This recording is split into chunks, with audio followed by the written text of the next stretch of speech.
Hello guys, in this video I will show how to insert drop cap in Microsoft Word document.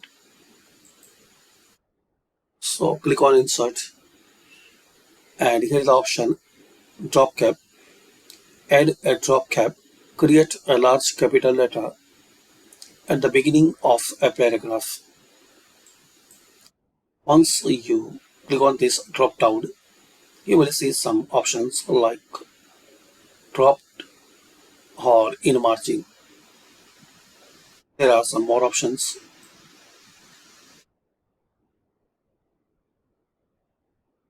You can change font, lines to drop, distance from text.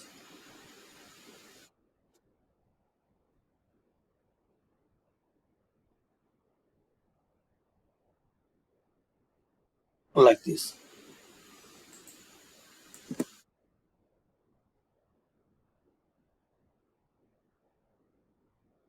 Just select that paragraph, then here select drop.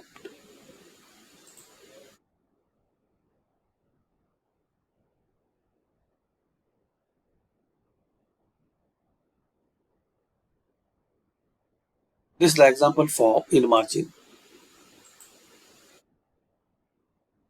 So thanks for watching, share, like and subscribe.